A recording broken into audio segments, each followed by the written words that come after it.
Hello everyone, welcome back to DSC corner. ఈరోజు ఈ వీడియోలో 6th క్లాస్కి సంబంధించిన ఏపీలో మారిన సిలబస్లో ఇంగ్లీష్లోని సెకండ్ లెసన్ అయితే మనం చెప్పుకుందాం. దానికంటే ముందు మీరు ఎవరైనా ఈ ఛానల్ని ఫస్ట్ టైం చూసినట్టయితే సబ్స్క్రైబ్ చేసుకోండి, పక్కనే ఉన్న బెల్ ఐకాన్ని ట్యాప్ చేయండి. దీని ద్వారా నేను ఈ లేటెస్ట్ వీడియో అప్లోడ్ చేసినా అది మీ వరకు వస్తుంది. సో మీరు ఏ వీడియో కూడా మిస్ కాకుండా అయితే చూసేయచ్చు. సెకండ్ లెసన్ కనుక చూస్తే the snake catcher.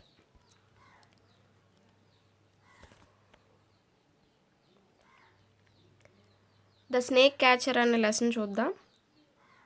Once there was a man in Iraq. అంటే ఇరాక్లో ఒక వ్యక్తి ఉండేవాడట. He was a snake catcher, అంటే పాములు పట్టేవాడు అనమాట.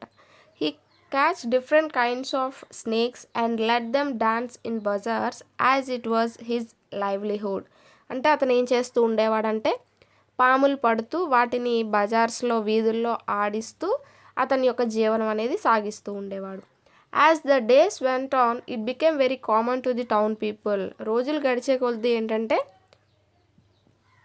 అక్కడ ఉండే ప్రజలకు అది అలవాటుగా మారిపోయింది. ఇంకా అదేం చూస్తాంలే అన్నట్టు.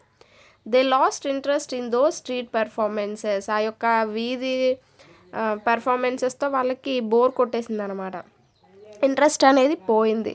Hence, the snake catcher decided to go into the cold and snowy mountains in search of new kinds of snakes. So అతను ఏం చేస్తాడంటే మంచు పర్వతాల్లోకి వెళ్ళి కొత్త రకమైన పాములు వెతుకుదామని అనుకుంటాడు. He wanted to display them to the town people and thereby raise a few coppers from the large crowd. అది అక్కడి నుంచి తెచ్చిన వెరైటీ పాములను తెస్తాను కదా, సో వాటిని ఈ ప్రజలకు చూపించడం ద్వారా నేను ఎక్కువ కాపర్స్ అంటే ఇక్కడ నాణాలు, ఎక్కువ డబ్బుల్ని సంపాదించవచ్చు అనే ఒక ఉద్దేశంతో ఒక ఆలోచన అనేది చేస్తాడు. Foolish man that he was, అంటే చాలా వెర్రివాడు అనమాట. వెర్రివాడుగా ఆలోచించాడు. He searched through the స్నోయి mountains. So ఎక్కడైనా మంచు పర్వతాల్లో పాములు అనేవి ఉంటాయా? సో ఉండవు కదా. He found a terrible and fierce looking dragon which seemed quiet and dead from the cold. So అతను అలా వెతుకుతూ ఒక డ్రాగన్ని చూస్తాడనమాట. సో అది ఎలా ఉంటుందంటే అటు ఇటు కదలలేని స్థితిలో చచ్చిపోయినట్టుగా పడి ఉంటుందన్నమాట. It was big and looked attractive in golden yellow colour. So అది చూడగానే చాలా పెద్దదిగా గోల్డెన్ ఎల్లో కలర్లో కనిపిస్తుంది అనమాట. He bundled up the cold creature in a cloth and tied it up with a string and carried it down to the town. So ఏం చేస్తాడంటే ఒక క్లాత్లో దాన్ని పెట్టి టైట్గా కట్టేసి దాన్ని టౌన్కి తీసుకువెళ్తాడనమాట. He was dreaming that this mighty dragon would changes his fate. People would admire his brave act and treat him in a ceremonial way. So అతను ఏమనుకుంటాడంటే దీన్ని నేను చంపానని చెప్పి అక్కడికి తీసుకువెళ్తే అందరూ నన్ను పొగుడుతారు, సో నాకు మంచి ఫేమ్ అనేది వస్తుంది అనుకుంటాడు. He might get a lot of money so that he could lead a luxurious life. So ఇదంతా జరిగిపోతే కనుక నాకు ఎక్కువ డబ్బు అనేది వస్తుంది, నేను చాలా విలాసవంతమైన జీవితాన్ని గడపవచ్చు అని అనుకుంటాడు. నెక్స్ట్ చూస్తే he reached a bazaar in the town. He shouted out to the town people, "Look what I have brought." With great difficulty and untiring search from the mountains. So బజార్లోకి వెళ్ళగానే ఏమని అరుస్తాడంటే రండి నేను ఎలాంటి యానిమల్ని తెచ్చానో చూడండి, చాలా కష్టమైన పరిస్థితుల్లో నేను దీన్ని తీసుకొచ్చానని, అదే మౌంటైన్స్ నుంచి మంచు పర్వతాల నుంచి తెచ్చానని చెప్తాడనమాట. Come and see this terrible and fierce looking dragon which I have killed. చూడండి నేను చంపిన ఈ డ్రాగన్ని చూడండి అని కేకలు వేస్తూ ఉంటాడనమాట. The town people who came from far and near looked eagerly at it. So ఏంటంటే ఆ టౌన్ పీపుల్ అందరూ ఒక గుంపుగా దగ్గర నుంచి ఎక్కడెక్కడో ఉన్న వాళ్ళు కూడా ఈ అరుపులకి ఒక గుంపులో చేరి ఆతృతతో చూస్తారనమాట ఏంటా అది అని. They rallied around the dragon and the crowd grew so thick that people jostle against one another. ఇక్కడ జోస్టుల్ అంటే ఏంటంటే తోపులాట, ఒకరిపైన ఒకరు పడిపోవడం. సో ఆతృతతో ఏంటంటే ఆ డ్రాగన్ వెనక నడుచుకుంటూ వెళ్తూ అంటే ఇతను ముందు వెళ్తే అతని వెనకాతల వీళ్ళందరూ నడుచుకుంటూ వెళ్తూ ఒకరిపైన ఒకరు తోపులాట అనేది జరుగుతుందనమాట దాన్ని చూడడం కోసం. All craning their necks to catch a glimpse of that fierce and terrible dragon. Craning అంటే మెడలు ఎత్తి చూడడం అనమాట. సో ఎగిరెగిరి చూస్తూ ఉంటారు కదా అలా. గ్లిమ్స్ అంటే కొంచెం దగ్గరగా చూడడం కోసం.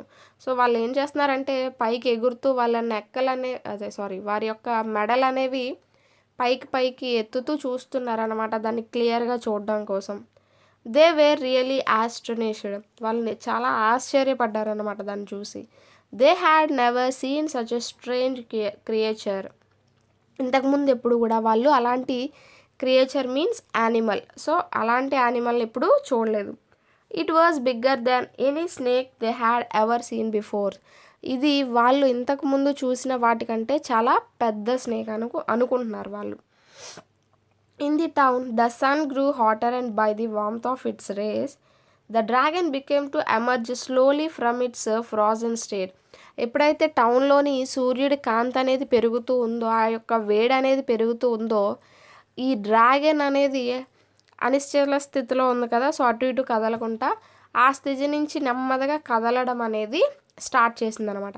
It had not been dead at all but merely frozen without outward movement. అయితే ఏమైందంటే అది పూర్తిగా చనిపోలేదు, కాకపోతే ఏంటంటే అటు ఇటు కదలలేని స్థితికి అయిపోయింది. Slowly the dragon in the bundle started moving. So ఆ అంటే క్లాత్లో వేసి కట్టేశాడు కదా. సో అందులోంచి నెమ్మదిగా ఈ సూర్యరశ్మి ఎప్పుడైతే తగులుతూ ఉందో ఆ డ్రాగన్ కదలడం మొదలుపెట్టింది. Soon it burst forth from the cloth and string that had been tied around it. So ఒక్కసారి ఏం చేస్తుందంటే దాంట్లోంచి పెద్దగా బయటకు వస్తుంది అనమాట క్లాత్లోంచి. అలాగే స్ట్రింగ్ కూడా ఊడిపోతుంది. ఏదైతే ప్యాక్ చేశాడో ఆ స్ట్రింగ్ కూడా ఊడిపోతుంది. ఒక్కసారి బయటికి రావడం అనేది జరుగుతుంది అనమాట. The town people were filled with terror at the sight of the fierce dragon. ఎప్పుడైతే అది అలా బయటకు వచ్చిందో దాన్ని చూసి టౌన్ పీపుల్ అందరూ కూడా భయంతో వణికిపోతున్నారు. They could not believe what was going on. So వాళ్ళకి ఏం జరుగుతుందో చుట్టూ వాళ్ళకి అర్థం కావట్లే. The snake catcher said that he had killed the dragon. Snake catcher ఏం చెప్పాడు, నేను ఆ డ్రాగన్ని చంపేశానని చెప్పాడు. ఇది చూస్తే లెగిచి చాలా భయంకరంగా బిహేవ్ చేస్తుందని వాళ్ళకి ఏం అర్థం కావట్లేదు అక్కడ ఏం జరుగుతుందో. But that dragon came back from the dead as it was. So చచ్చిపోయింది మళ్ళీ లేచి వచ్చింది ఏంటా అనుకుంటున్నారు. They ran away from it in panic crushing each other as they fled. Shrieks filled the streets. అంటే ఏంటంటే వాళ్ళు ఆ యొక్క భయంకరమైన స్థితిలో అంటే అటు ఇటు పరుగులు తీస్తున్నారు అనమాట. ఆ పరుగులు తీసే టైంలో ఒకళ్ళు గుద్దుకుంటున్నారు. అలాగే ఆ యొక్క వీధులన్నీ కూడా ఎలా అంటే అరుపులతో, భయంకరమైన అరుపులతో, స్ట్రీక్స్ అంటే అరుపులు నిండిపోయాయి అనమాట. The dragon mighty serpent that it was devoured who ever was in it's path and finding a pillar. ఇక్కడ ఏంటంటే దాని యొక్క దారిలో ఎవరైతే అడ్డొస్తున్నారో వాళ్ళందరినీ కూడా తినేస్తుంది అనమాట. And twined itself around it eating alive the man who thought he had easily captured a terrible and fierce looking dragon. అయితే ఒక పోల్ అనేది ఉన్నది ఇక్కడ చూసారా పిక్చర్లో మనకి ఈ పోల్ ఉంది కదా. సో ఈ పోల్కి చుట్టుకొని ఎవరైతే డ్రాగన్ని నేను చంపాను, ఇక్కడ తీసుకువచ్చానని చెప్పిన పాములు పట్టిన వాడు ఉన్నాడో అతన్ని తీసుకొని వెళ్ళి ఆ పోల్కి చుట్టుకొని అతన్ని చంపేస్తుంది అనమాట. సో అది మనకి లెసన్కి సంబంధించి. అయితే దీని యొక్క ఆథర్ ఎవరు అంటే మౌలానా జలాలుద్దీన్ రూమి. సో ఇది మనకి ద స్నేక్ క్యాచర్కి సంబంధించి. ఇక్కడ ఇచ్చిన గ్లాజరీ కనుక చూస్తే డిస్ప్లే అంటే ప్రదర్శించడం, to show something to people ఏదైనా చూపించడం. కాపర్స్ అంటే brown coins used as currency. పూర్వం రోజుల్లో ఈ కాపర్ రాగితో చేసిన నాణాలు అనేవి డబ్బుల కింద యూజ్ చేసేవారు కదా, అవి కాపర్స్ అంటే. Dragon a large aggressive animal with wings and a long tails. రెక్కలతోటి చాలా పొడుగైన తోకతోటి ఉండే ఒక పెద్ద యానిమల్ అనమాట. జోస్టిల్డ్ పుష్డ్ రఫ్లీ against somebody in a crowd, తోపులాట. Craning, to learn or to lean or stretch over something to see better. ఏదైనా ఎగిరెగిరి చూడడానికి ముందు వాళ్ళని తోపులాట ఈ విధంగా అనమాట. గ్లిమ్స్ అంటే బ్రీఫ్ వ్యూ, దగ్గర నుంచి చూడడం అంటే క్లారిటీగా చూడడం. Frozen, keep at a very low temperature in order to preserve, అంటే ఏదైనా మనం నిల్వ చేయడానికి చాలా తక్కువ టెంపరేచర్లో ఉంచుతాం కదా, సో అది ఫ్రోజన్ అంటే. Devoured, at all of something quickly, దానికి దొరికిందల్లా చాలా ఫాస్ట్గా తినేయడం. డార్మంట్ అంటే ఇన్యాక్టివ్, కదలలేని స్థితి. ష్రీక్, ఏ లౌడ్ క్రై, అరుపులు, ఏడుపులు, అరుపులు. ఎంట్విన్డ్ అంటే కర్ల్డ్ ఆర్ ట్విస్టెడ్ అరౌండ్, ఏదైనా ఒక దానికి చుట్టుకోవడం. సో ఇవి మనకి గ్లాసరీకి సంబంధించి. అయితే ఒకళ్ళు కామెంట్ చేశారు ఏమనంటే క్వశ్చన్ అండ్ ఆన్సర్స్ చెప్పట్లేదు మేడం అని. సో ఇది నేను స్కూల్లో ఉన్న పిల్లల్ని బేస్ చేసుకుని అయితే చెప్పట్లేదండి. ఒకవేళ అలా చెప్పినట్టయితే క్వశ్చన్ అండ్ ఆన్సర్స్ కూడా ఎక్స్ప్లెయిన్ చేద్దాము. కానీ ఏంటంటే డిఎస్సి పాయింట్ ఆఫ్ వ్యూలో చెప్తున్నాం కాబట్టి క్వశ్చన్ అండ్ ఆన్సర్స్ అనేవి చెప్పట్లేదు. అలాగే కొన్ని టాపిక్స్ ఏవైతే డిఎస్సికి మెయిన్గా యూజ్ అవుతాయో ఆ టాపిక్స్ని ఇక్కడ డిస్కస్ చేయడం అనేది జరుగుతుంది. కొన్ని లాంగ్వేజ్ ఫంక్షన్స్ కానీ కొన్ని ఏవైతే లాంగ్వేజ్ నేర్చుకోవడానికి ఇచ్చిన టాపిక్స్ అనేవి నేను డిస్కస్ చేయట్లేదు, అవి మీరు ఓన్గా చదువుకోండి. ఇక్కడ బీలో కనుక చూస్తే choose the correct option to make the sentence meaningful. So first చూడండి, the snake catch the snakes because. So పాములు పట్టేవాడు పాముల్ని దేనికోసం పడుతున్నాడు అంటే he had a snake park, so అతనికి ఒక స్నేక్ పార్క్ ఉంది. లేకపోతే ఇట్ వాజ్ హిజ్ లైవ్లీహుడ్, అది అతని యొక్క జీవనాధారం. ఇట్ వాజ్ హిజ్ ప్యాషన్, అతని యొక్క అభిరుచి. సో ఇందులో ఏంటి, అతని యొక్క జీవనాధారం కోసం పాములు పడుతున్నాడు. It was his livelihood. Second one చూస్తే the snake catcher found the dragon in a dash state, sleeping స్టేటా, డెడ్ స్టేటా, frozen state. He decided to take the dragon to the town because అతను ఏమనుకున్నాడు, ఆ డ్రాగన్ని టౌన్కి తీసుకువెళ్ళాలనుకున్నాడు. ఎందువల్ల అంటే it was big in size, అది చాలా పెద్దగా ఉంది కాబట్టి. The town people had never seen it, ఇంతకుముందు ఎప్పుడు టౌన్లో ఉన్న పీపుల్ దాన్ని చూడలేదు కాబట్టి. He wanted to sell it to the people, అది ప్రజలకి అమ్మడం కోసం. దేనికి తీసుకెళ్ళాడు, లెసన్ బట్టి, ఇంతకుముందు ఎప్పుడు టౌన్ పీపుల్ దాన్ని చూడలేదు కాబట్టి. The crowd gathered in the bazaar because. So బజార్లో క్రౌడ్ గ్యాదర్ అయ్యారు ఎందువల్ల అంటే of the attractive shouting of the snake catcher. It was the usual practice of the town people. It was an announcement made by the government. So ఎందుకు వాళ్ళు crowd gather అయ్యారు అంటే ఎందువల్ల అంటే attractive shouting of the snake catcher, అరవడం వల్ల ఏంటా అని ఆతృతగా చూడడానికి ప్రజలందరూ గుమికూడారు. The mighty dragon swallowed all the people in the street, some people and the snake catcher, only the snake catcher. అంటే డ్రాగన్ ఎవరిని చంపి తినేసింది అని అంటే కొంతమంది ప్రజల్ని, అలాగే ఆ యొక్క స్నేక్ క్యాచర్ని. సో బి అనేది మనకి ఆన్సర్ అవుతుంది. అలాగే నెక్స్ట్ కనుక చూస్తే read the following statements and say whether they are true or false. ఇక్కడ కొన్ని సెంటెన్సెస్ ఇచ్చాడు, ఫాల్స్ ఆర్ ట్రూ అనేది మనల్ని చెప్పమన్నాడు. చూడండి first one, the snake catcher vent trekking to the mountain. So snake catcher దేనికోసం వెళ్ళాడు, పాములు వెతకడానికి వెళ్ళాడు. కానీ ఇక్కడ ఏమని ఇచ్చాడు, ట్రెక్కింగ్కి వెళ్ళాడని ఇచ్చాడు. సో ఇది ఫాల్స్. అలాగే the snake catcher, first one false. The snake catcher thought the dragon was dead. ఏమనుకున్నాడు, ఆ డ్రాగన్ అనేది చనిపోయిందని అనుకున్నాడు. సో అది కరెక్టే. He put the dragon around his neck and came to the town.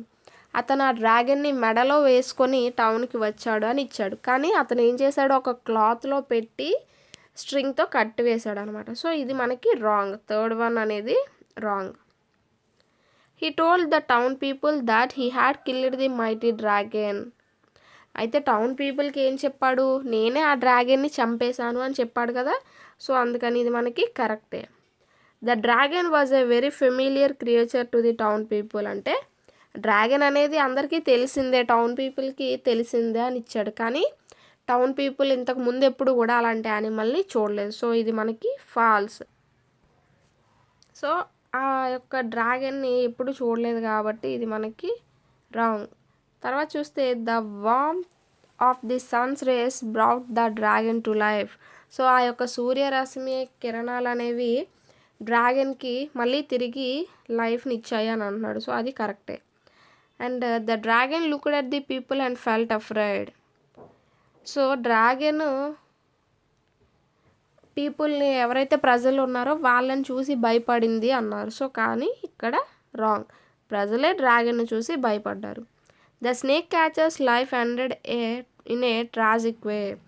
So అతని యొక్క లైఫ్ అనేది ఒక ట్రాజడీగా ఎండ్ అయిపోయింది అన్నాడు. సో అది కరెక్టే మనకి. సో ఈ విధంగా ట్రూ ఆర్ ఫాల్సెస్ అనేవి ఉన్నాయి. అండ్ నెక్స్ట్ వొకాబులరీ కనుక చూస్తే read the following sentences from the lesson the snake catcher. The snake catcher found a terrible and a fierce-looking dragon. It was big and looked attractive. He bundled up the cold creature in a cloth. People would admire his brave act. This mighty snake would change his fate. He could lead a luxurious life. So ikkada konni sentences అనేవి ఇచ్చాడు కదా. The underlined words in the above sentences tell us the quality of the nouns. So ఇక్కడ underline అని అంటున్నాడు కానీ underline దేనికి చేసేవట్లేదు. Maybe mistake అయి ఉంటుంది. ఇక్కడ చూస్తే టెరిబుల్ అనేది, అలాగే big, cold, brave, mighty, luxurious ఇవన్నీ కూడా అండర్లైన్ చేస్తున్న పదాలు అనమాట. ఇవన్నీ ఏంటంటే నౌన్ యొక్క క్వాలిటీని తెలియజేస్తున్నాయి. సో ఇక్కడ నౌన్స్ అంటే ఏంటి? పేర్లు తెలియచేసే వాటిని. సర్చ్ వర్డ్స్ ఆర్ కాల్డ్ యాడ్జెక్టివ్స్. ఏవైతే నౌన్స్ యొక్క క్వాలిటీస్ని తెలియజేస్తాయో వాటిని మనం యాడ్జెక్టివ్స్ అంటాం. వాట్ ఈజ్ అన్ యాడ్జెక్టివ్ అంటే అన్ adjective describes nouns. It provides further information about a noun like size, shape, colour, quality and more. So adjective అనేది ఏం తెలియజేస్తుంది అంటే నౌన్ యొక్క క్వాలిటీ. అంటే ఎలాంటి క్వాలిటీస్ అంటే సైజ్ కానీ, షేప్ కానీ, కలర్ కానీ, క్వాలిటీ కానీ ఇలాంటి వాటన్నింటినీ తెలియజేస్తుంది. Adjectives have different forms. So చాలా రకాలైన ఫార్మ్స్ ఉంటాయంట. ఏంటి అంటే they are positive, comparative and superlative forms. Positive, comparative, superlative forms. They change their forms as follows. We know that the comparative and superlative takes er and est. కంపారిటివ్లో అయితే ER అనేది, సూపర్లేటివ్లో అయితే EST అనేది add అవుతుంది యాడ్జెక్టివ్స్కి అని చెప్తున్నాడు. అంటే ఇదంతా మనకి దేని గురించి? డిగ్రీస్ ఆఫ్ కంపారిజన్ యొక్క ఇంట్రడక్షన్ అనమాట. ఆల్రెడీ మనం మన ఛానల్లో ఇంగ్లీష్ గ్రామర్కి సంబంధించి డిగ్రీస్ ఆఫ్ కంపారిజన్ అనేది ఒక వీడియో కింద చేసుకున్నాం. సో దాన్ని మీరు చూసినట్టయితే ఇంకా ఫుల్గా అర్థమవుతుంది. దాని యొక్క లింక్ అనేది నేను డిస్క్రిప్షన్లో ఇస్తాను, మీరు డౌన్లోడ్ చేసుకొని చూసేయచ్చు. చూస్తే యాడ్జెక్టివ్స్ ఫార్మ్స్ అనేవి పాజిటివ్, కంపారిటివ్, సూపర్లేటివ్. పాజిటివ్ ఫార్మ్స్లో మనకి యాస్టీస్ ఉంటాయన్నమాట. వాటి యొక్క క్వాలిటీస్ అనేవి యాస్టీస్ ఉంటాయి. కంపారిటివ్లో ఈ యొక్క ఏవైతే కీవర్డ్ ఉందో దీనికి ఈఆర్ అనేది యాడ్ అవుతుంది. అలాగే సూపర్లేటివ్లో ఈఎస్టీ అనేది యాడ్ అవుతుంది. Big, bigger, biggest, cold, coldest, coldest ఈ విధంగా అనమాట. అన్నిటికి ఈఆర్, ఈఎస్టీ అనేది యాడ్ అవుతుంది.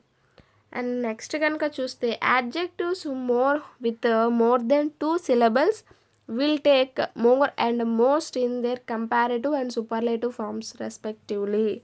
సో అయితే కొన్ని డిగ్రీస్ ఆఫ్ కంపారిజన్లో కొన్ని వాటికి ఏంటంటే మీకు డౌట్ రావచ్చు, కొన్ని వాటికి మోర్, మోస్ట్ అనేవి యాడ్ అవుతాయి కదా. సో వాటిని మనం ఎలా ఐడెంటిఫై చేయాలి అంటే సిలబల్స్ అంటే ఏంటి? ఇప్పుడు బ్యూటిఫుల్ అనేది ఉన్నది, బ్యూటిఫుల్, అక్కడ ఏంటి 3 wordsకి 3 syllables కింద మనం వాటిని విడదీయగలిగాం. అంటే 2 కంటే ఎక్కువ కనుక ఉంటే వాటి ముందు మనం మోర్ అని అంటే కంపారిటివ్లో మోర్ అని, సూపర్లేటివ్లో మోస్ట్ అనే వాటిని మనం యూజ్ చేస్తామని ఇక్కడ చెప్తున్నాడు అనమాట. So beautiful, terrible, attractive, luxurious. Attractive 3 syllables కింద మనం అనుకోవచ్చు. లగ్జీరియస్ ఇక్కడ మోర్ బ్యూటిఫుల్, మోస్ట్ బ్యూటిఫుల్. ఈ విధంగా మనకి ఫార్మ్స్ అనే యాడ్జెక్టివ్స్లో ఫార్మ్స్ అనేవి ఉంటాయి. అలాగే ఇంకొక ఫార్మ్స్ ఏంటంటే ఇర్రెగ్యులర్ ఫార్మ్స్. మనకి ఎలా అయితే వర్బ్స్లో ఇర్రెగ్యులర్ వర్బ్స్ అనేవి ఉంటాయో అలాగే ఇక్కడ కూడా యాడ్జెక్టివ్స్లో ఇర్రెగ్యులర్ ఫార్మ్స్ అనేవి ఉన్నాయి. Bad, worse, worst, good, better, best, far, farther, farthest, little, less, least. So ఇవి ఒక రకమైన యాడ్జెక్టివ్లో ఇర్రెగ్యులర్ ఫార్మ్స్ అనమాట. సో 3 కూడా డిఫరెంట్గా ఉంటాయి. ఎలా అయితే మనకి ఇర్రెగ్యులర్ వర్బ్స్ ఉంటాయో అలా అనమాట. అండ్ నెక్స్ట్ కనుక చూస్తే ఇక్కడ ఏంటంటే ఒక పాట్లో మనకి యాడ్జెక్టివ్స్ ఇచ్చాడు, ఇక్కడ అన్నీ కూడా మనకి నౌన్స్ ఇచ్చాడు. సో ఈ నౌన్స్ని ఈ యాడ్జెక్టివ్స్తో ఈ నౌన్స్ని ఏవైతే సూటబుల్ అవుతాయో వాటికి రాయమన్నాడు.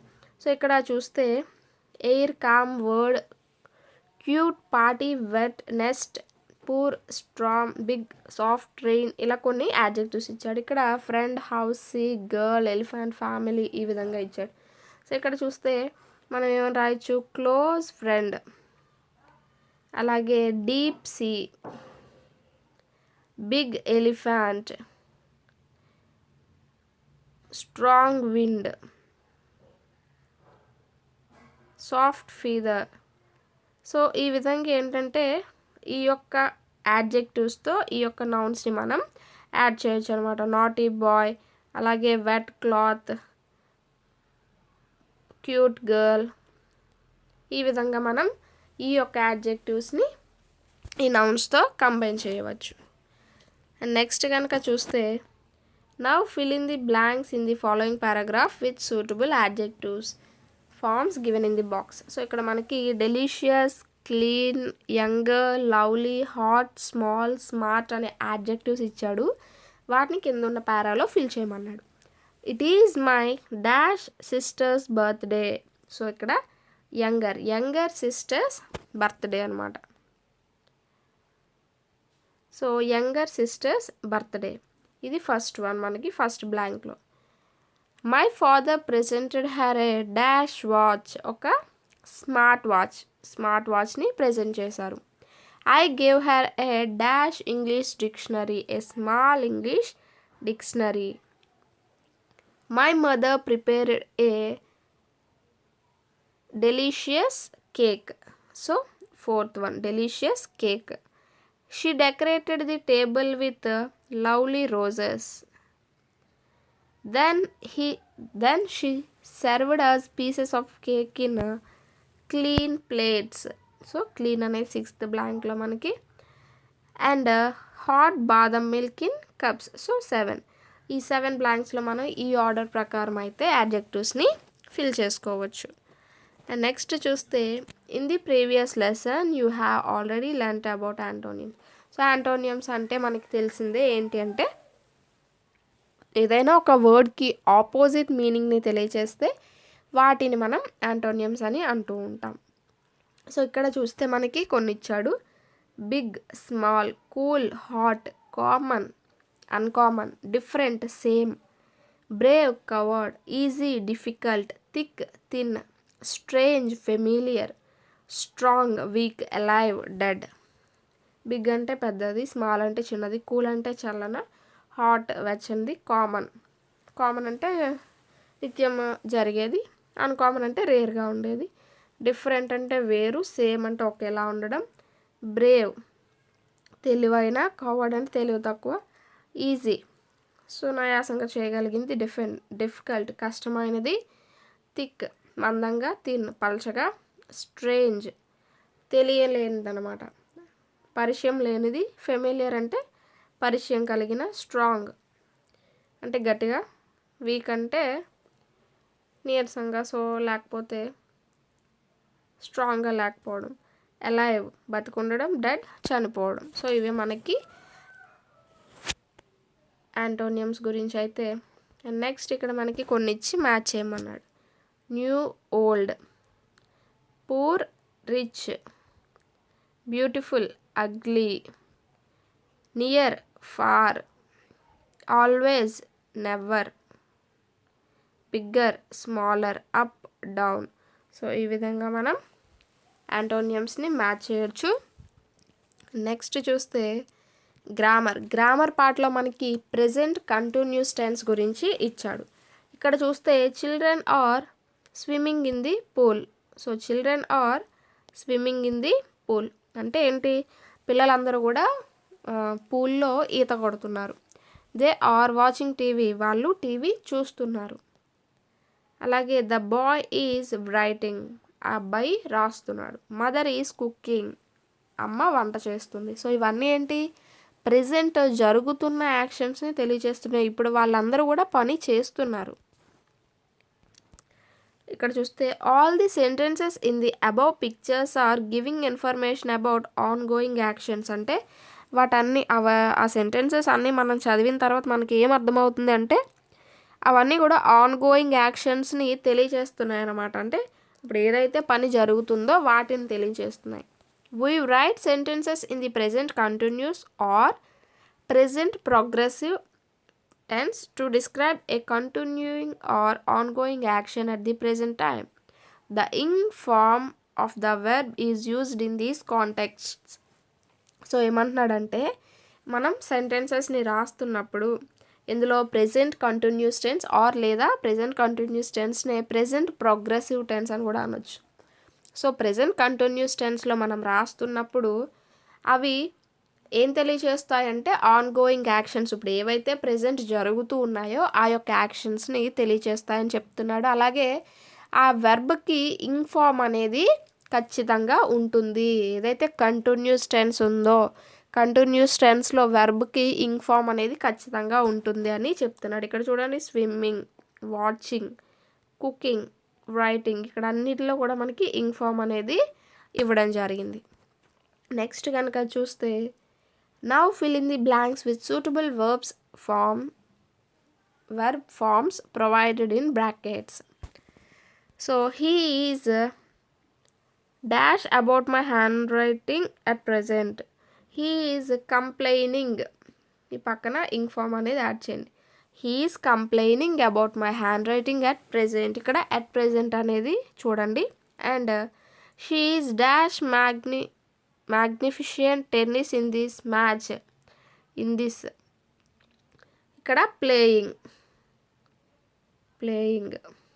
అలాగే it is dash rain now, so raining ing form అనేది యాడ్ చేస్తాం. నౌ కింద మీరు అండర్లైన్ చేసి చూడండి. And we are dash dinner now, we are having dinner now. Now కింద చూడండి, అండర్లైన్ చేయండి. Please be quiet, I am dash working, I am working. And look somebody is dash in the pool, swimming ing form అనేది add చేసేయండి వెర్బ్కి. So ఇక్కడ అయింది కదా, అంటే అన్నిటికీ కూడా ఇంగ్ ఫామే. Complaining, playing, raining, having, working, swimming. ఇక్కడ at present, in this, now, look, ఇవన్నీ కూడా దేన్ని తెలియజేస్తున్నాయంటే ప్రెజెంట్ జరుగుతున్న యాక్షన్కి కీవర్డ్స్ కింద మనం చెప్పుకోవచ్చు. అంటే ఈ యొక్క వర్డ్స్ మనకి సెంటెన్సెస్లో కనిపిస్తే అది ఆన్ గోయింగ్ యాక్షన్, అంటే ఇప్పుడు ప్రెజెంట్ జరుగుతూ ఉన్నది అని మనకి ఈజీగా ఆ యొక్క సెంటెన్స్ని, ఆ టెన్స్ని గుర్తుపట్టడానికి ఇవి ఒక కీవర్డ్స్ కింద మనం చెప్పుకుంటూ ఉంటాం అనమాట. So at present, in this, now, look, ఇలాంటివన్నీ కూడా ఈ యొక్క టెన్స్ని తెలుసుకోవడానికి కీవర్డ్స్ అనమాట. సో ఇక్కడ మనకి ఒక పిక్చర్ అనేది ఇచ్చి కొన్ని వెర్బ్స్ అనేవి ఇచ్చాడు. సో వీటిని ఉపయోగించి కొన్ని సెంటెన్సెస్ అనేవి ప్రెజెంట్ కంటిన్యూస్ టెన్స్లో అయితే రాయమన్నాడు. అండ్ నెక్స్ట్ కనుక చూస్తే ఇక్కడ ఒక బాక్స్ అనేది ఇచ్చాడు. మనకి బాక్స్లో ఆధారంగా కొన్ని ప్రెజెంట్ కంటిన్యూస్లో సెంటెన్సెస్ అనేవి రాయమన్నాడు. ఇక్కడ చూస్తే I am watching the television now, I am not watching the television now, అంటే 2 సెంటెన్సెస్ అనేవి వచ్చాయి. He is reading a novel, he is not reading a novel. He is playing cricket, he is not playing cricket. She is drinking tea. She is not drinking tea. You are swimming in the pool. You are not swimming in the pool. We are swimming in the pool. We are not swimming in the pool. They are traveling by plane. They are not traveling by plane at present. So ఏంటంటే ఈ sentences అన్నీ కూడా మనకి ఈ విధంగా form చేసుకుంటే ఆ sentences అన్నీ కూడా మనకి ప్రెజెంట్ కంటిన్యూస్ టెన్స్ని తెలియజేస్తున్నాయని ఇక్కడ ఇచ్చాడు. Degrees of comparison. ఇందాక మనకి యాడ్జెక్టివ్స్ గురించి ఇంట్రొడక్షన్ ఇచ్చాడు కాబట్టి ఇక్కడ మళ్ళీ డిగ్రీస్ ఆఫ్ కంపారిజన్ అనేది మనకి ఇచ్చాడు. You already know about adjectives and there functions in sentences. So adjectives అంటే ఏంటి, అవి సెంటెన్స్లో ఎలాంటి ఫంక్షన్స్ అనేవి జరుపుతాయి అనేది మనం ఆల్రెడీ డిస్కస్ చేస్తాం. They not only describe nouns but also compare them in degrees in terms of quality as follows. So అవి నౌన్ని మాత్రమే డిస్క్రైబ్ చేయవు, కంపేర్ చేస్తాయి అనమాట. అంటే క్వాలిటీస్తో కంపేర్ చేస్తూ ఉంటాయి అని చెప్తున్నాడు. సో ఇక్కడ చూస్తే happy, happier, happiest, so the happiest. Good, better, the best. Useful, more useful, most useful. Young, younger, youngest. ఇవన్నీ కూడా ఏంటి, ఆ యొక్క క్వాలిటీస్ని కంపేర్ చేస్తున్నాయి అన్నమాట. చూస్తే ఇక్కడ we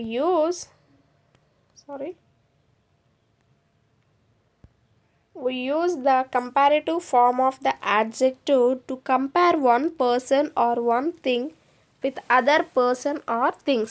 సో ఇక్కడ ఏంటంటే కంపారిటివ్ డిగ్రీలో ఏదైనా ఒక పర్సన్ని కానీ లేకపోతే ఏదైనా వస్తువుని కానీ ఇంకొక పర్సన్తో లేదా ఇంకొక వస్తువుతో పోల్చినప్పుడు మనం కంపారిటివ్ డిగ్రీలో అనేది చెప్తామట.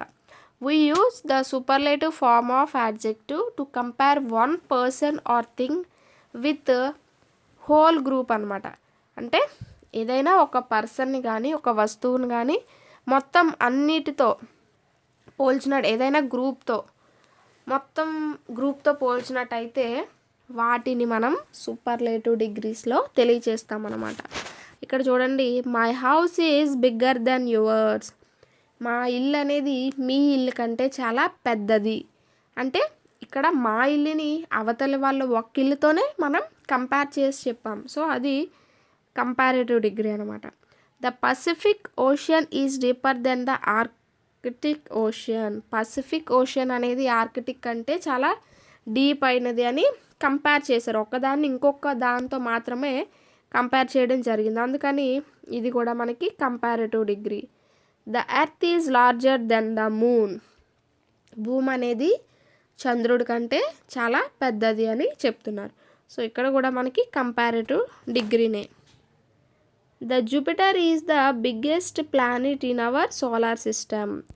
ఇక్కడ ఏం చెప్తున్నాడు, జూపిటర్ అనేది మొత్తం సోలార్ సిస్టంలో ఉన్న అన్ని గ్రహాల్లోకెల్లా పెద్దది అని చెప్తున్నాడు. అంటే ఇక్కడ ఏంటి, ఒక దాన్ని మొత్తం హోల్ గ్రూప్తో పోల్చారు కాబట్టి ఇది సూపర్లేటివ్ డిగ్రీ. అందుకే ఈఎస్టీ ఫామ్ అనేది మనం యాడ్జెక్టివ్కి యాడ్ చేసాం.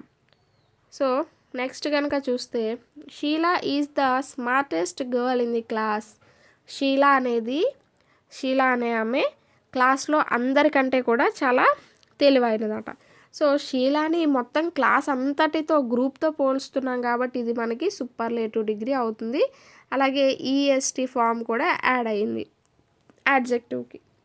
Mount Everest is the highest mountain in the world. So Mount Everest అనేది మొత్తం ప్రపంచంలో ఉన్న అన్ని మౌంటైన్స్ కంటే పెద్దది అని చెప్తున్నాం. అంటే ఒక్క మౌంట్ ఎవరెస్ట్ని మొత్తం గ్రూప్తో పోలుస్తున్నాం కాబట్టి ఇది కూడా సూపర్లేటివ్. ఇక్కడ హై అనే యాడ్జెక్టివ్కి ఈఎస్టీ అనే సూపర్లేటివ్ ఫామ్ యాడ్ అయింది. సో మనకి 3 సూపర్లేటివ్ డిగ్రీ, ముందు డిస్కషన్ చేసిన 3 కంపారిటివ్ డిగ్రీలోకి రావడం జరుగుతుంది. అండ్ ఇక్కడ చూస్తే మనకి ఒక 5 సెంటెన్సెస్ అనేవి ఇచ్చి ఫిల్ చేయమన్నాడు. చూద్దాం. బామా ఈజ్ డాష్ రాధా. ఇక్కడ ప్రిటీ అనే యాడ్జెక్టివ్ ఇచ్చాడు. బామ, రాధా ఒక అమ్మాయిని ఇంకొక అమ్మాయితో మాత్రమే కంపేర్ చేస్తున్నారు కాబట్టి బామా ఈజ్ ప్రిటియర్ దెన్ రాధా అంటే ఇక్కడ ఇది మనకి comparative degree. Prettier than so prettier than Radha. Harish is dash boy in the class. So హరీష్ని మొత్తం క్లాస్తో అదే మొత్తం క్లాస్తో పోలిక అనేది చెప్తున్నారు కాబట్టి సూపర్లేటివ్ డిగ్రీ అనమాట. అంటే ఒక్క వ్యక్తిని ఇంకొక వ్యక్తితో కాకుండా హోల్ గ్రూప్తో చెప్తున్నారు అతని యొక్క క్వాలిటీని. So Harish is tallest. Harish is the tallest boy in the class. తర్వాత elephant is dash animal in the forest. Elephant is the biggest. Elephant is the biggest animal in the forest. ఇది కూడా మనకి సూపర్లేటివ్ డిగ్రీ. ఇది కూడా superlative. First comparative.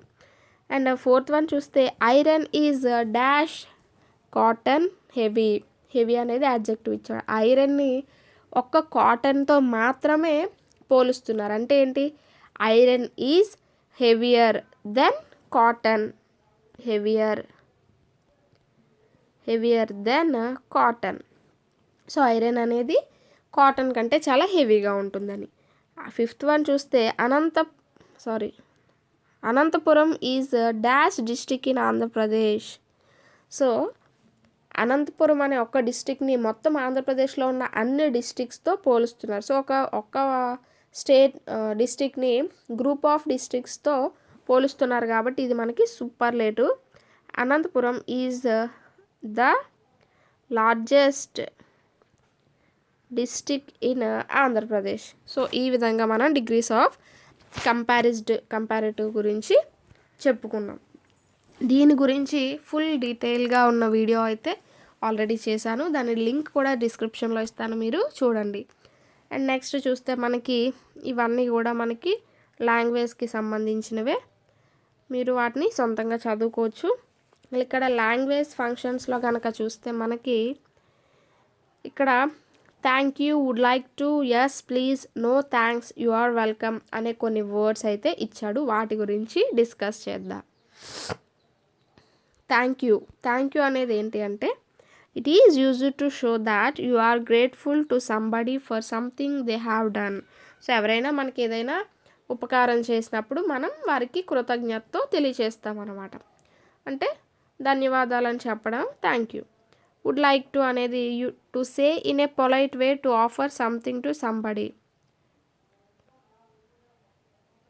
So to say in a polite way to offer something to somebody. ఏదైనా మీకు కావాలా, మీకు ఇవ్వాలా అని మనం పొలైట్గా పక్క వాళ్ళకి ఇవ్వడం అనమాట. Would like to. Yes please అనేది ఏంటంటే ఏదైనా వాళ్ళు సపోజ్ మీకు ఎవరైనా టీ అనేది ఆఫర్ చేశారనుకోండి, మీరు పొలైట్ వేలో నేను తీసుకుంటాను అనే దానికి ఎస్ ప్లీజ్ అని అనొచ్చు. నో థ్యాంక్స్ అంటే this is used to give a negative reply in a polite వే. అంటే సపోజ్ మీకు ఎవరైనా టీ అనేది ఆఫర్ చేశారు, మీకు ఆ టైంలో తాగడం అనేది ఇష్టం లేదనుకోండి, సో పొలైట్ వేలో నాకు ఇప్పుడు వద్దండి నేను తాగనని చెప్పే పొలైట్ వేలో నో థ్యాంక్స్ అని మనం చెప్పొచ్చు. అలాగే you are welcome. This is used as a polite reply when somebody thank you for something. ఏదైనా విషయానికి మీకు ఎవరైనా థ్యాంక్స్ చెప్పినప్పుడు మనం పొలైట్గా తిరిగి రిప్లై అనమాట యు ఆర్ వెల్కమ్ అని పొలైట్ వేలో చెప్పడం. పర్లేదు అంటాం కదా, సో అలా అనమాట. సో ఇవన్నీ కూడా మనకి పొలైట్ వేస్లో రిప్లైస్ని కానీ లేకపోతే థ్యాంక్ యూ ఇలాంటి వాటిని తెలియచేయడం అనమాట. ఇక్కడ మనకు ఒక పారా అనేది ఇచ్చి వాటిలో ఈ కొన్ని ఫ్రేజెస్ అనేవి ఇచ్చాడు కదా, వాటిని ఫిల్ చేయమన్నాడు. Pani is going to school on his bicycle. Suddenly he falls as his bicycle tyre is flat. A mechanic who is the owner of nearby shop approaches him and help him stand. So ఏమవుతుందంటే పానీ అనే అబ్బాయి స్కూల్కి వెళ్తున్నాడు, సడన్గా అతను కింద పడిపోతాడు. అప్పుడే ఆ పక్కనే ఉన్న సైకిల్ షాప్ ఓనర్ అనే అతను వచ్చి అతని దగ్గరికి స్టాండ్ అనేది వేసి so pani says thank you అని చెప్తాడు అనమాట. సో అతనికి పానీకి హెల్ప్ చేశాడు కాబట్టి మెకానిక్కి పానీ ఏం చెప్తాడు అంటే థ్యాంక్ యూ అని చెప్తాడు. సో ఇది మనకి first blank. The mechanic replies it's okay, ఏం పర్లేదు అని అంటాడు. And asks are you all right. ఏమడుగుతాడంటే, పర్లేదా ఇప్పుడు నీకు బాగానే ఉందా అని ఓనర్ పానీని అడుగుతున్నాడు. It's paining says Pani. కొంచెం నొప్పిగా ఉన్నది అని పానీ చెప్పాడు. Would like to have some water. So నీకు కొంచెం వాటర్ ఏమైనా కావాలా అని అడుగుతాడు. సో అప్పుడు ఏంటంటే ఆస్క్స్ ద మెకానిక్, నీకు కొంచెం వాటర్ ఏమైనా ఇవ్వాలా అని మెకానిక్ అడుగుతున్నాడు. Yes please says Pani. కొంచెం ఇవ్వండి అని చెప్తున్నాడు. The mechanic serves him some water dash says Pani. మళ్ళీ థ్యాంక్ యూ చెప్తున్నాడు. అంటే ఇక్కడ మనకి ఫిఫ్త్లో కూడా మనకి ఫిఫ్త్ బ్లాంక్లో కూడా థ్యాంక్ యూ అనేది వస్తుంది. Thank you says pani. Dash your bag. Can I carry your bag. నీకు నీ బ్యాగ్ మోసుకునే ఓపిక లేనట్టుంది, నేను నీ బ్యాగ్ మోయినా అని ఇక్కడ మెకానిక్ అడిగాడు. Asks the mechanic. అప్పుడు పానీ ఏం చెప్తున్నాడంటే, no please I can says Pani. So అప్పుడు పానీ ఏం చెప్పాడంటే, పర్లేదు అక్కర్లేదు నేను మోసుకోగలను అని చెప్పాడనమాట. సో ఈ విధంగా ఈ ఫ్రేజెస్ని మనం ఈ బ్లాంక్స్లో అయితే ఫిల్ చేయొచ్చు. అండ్ నెక్స్ట్ చూస్తే రీడ్ ద వర్డ్స్ అలౌడ్. ఇవి ప్రొనౌన్సియేషన్కి సంబంధించి చూస్తే cough, tough, bough, enough, fight, catch, tie, though, laugh, rough. So ఇవన్నీ కూడా ఏంటంటే ప్రొనౌన్సియేషన్కి సంబంధించి all these words with GH cluster. అంటే లాస్ట్లో మనకు చూస్తే లాస్ట్లో కానీ మిడిల్లో కానీ జీహెచ్ అనేవి ఉన్నాయి, ఈ పదాల్లో ఇంక్లూడ్ అయి ఉన్నాయి. But they are pronounced in different ways. In some words GH is pronounced as F and in some words it is silent. ఏమంటున్నాడంటే కొన్ని వర్డ్స్లో జీహెచ్ అనేది ఎఫ్ కింద పలుకుతుంది, అలాగే కొన్ని వర్డ్స్లో జీహెచ్ అనేది సైలెంట్గా ఉండిపోతుంది. సో వీటిని మీరు జీహెచ్ అనేది ఎఫ్ కింద పలికే వాటి కింద, జీహెచ్ సైలెంట్గా ఉన్న వాటి కింద డివైడ్ చేయండి అని అడుగుతున్నాడు. సో కఫ్లో ఎఫ్ అనేది జీహెచ్ అనేది ఎఫ్ కింద పలుకుతుంది కాబట్టి కఫ్. అలాగే టఫ్ ఇది కూడా బో ఇది సైలెంట్. ఇనఫ్ అనేది ఎఫ్ కింద పలుకుతుంది. ఫైట్ జీహెచ్ అనేది సైలెంట్ కింద ఉంది. కాట్ జీహెచ్ అనేది సైలెంట్. థై అనేది కూడా జీహెచ్ అనేది సైలెంట్గా ఉంది. ధోలో కూడా సైలెంట్. లాఫ్లో మనకి ఎఫ్ అనేది పలుకుతుంది, అలాగే రఫ్లో కూడా ఎఫ్ అనేది పలుకుతుంది. సో ఈ రెండు కూడా మనకి జీహెచ్ అనేది సైలెంట్లో ఉన్నాయి. ఈ విధంగా మనం జీహెచ్ అనేది సైలెంట్గా ఉన్న వర్డ్స్ని, అలాగే ఎఫ్ అనే సౌండ్ పలికే వర్డ్స్ కింద డిఫరెంట్గా చేసామన్నమాట.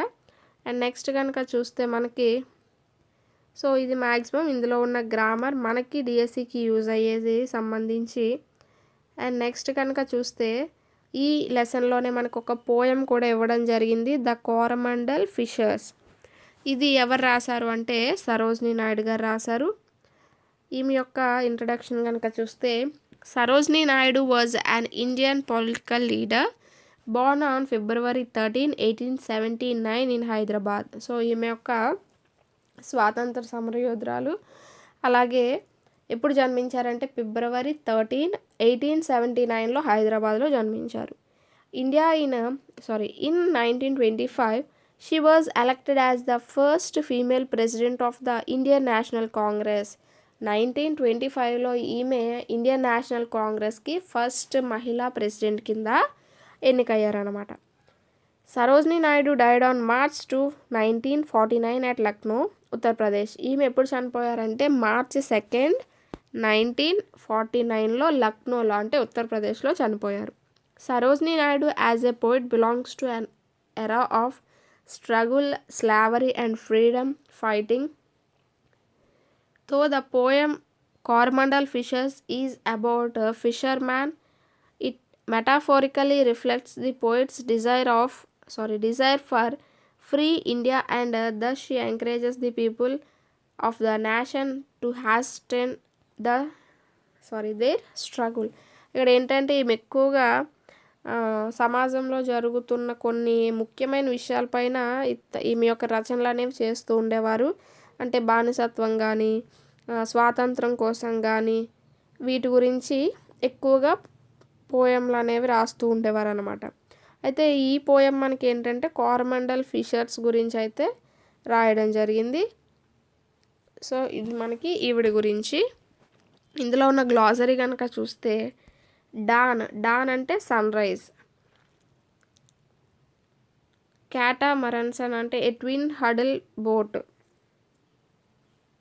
Capture to take control of ఆధీనంలో ఉంచుకోవడం, హ్యాస్టన్ అంటే హరీ ఫాస్ట్గా, glade cleared space in a forest చదును చేసిన అని, గ్రూ అంటే స్మాల్ ఫారెస్ట్ చిన్న అడవి లాంటిది, glee happiness, wedge and edge. So ఇవి మనకి ఇందులో ఉన్న మీనింగ్స్కి అయితే సంబంధించి. సో ఇది మనకి మొత్తం ద స్నేక్ క్యాచర్ అలాగే అందులో ఉన్న పోయంలో ఉన్న ఇంట్రడక్షన్ గురించి అయితే. సో హోప్ ఈ వీడియో అయితే మీ అందరికీ నచ్చింది అనుకుంటున్నాను.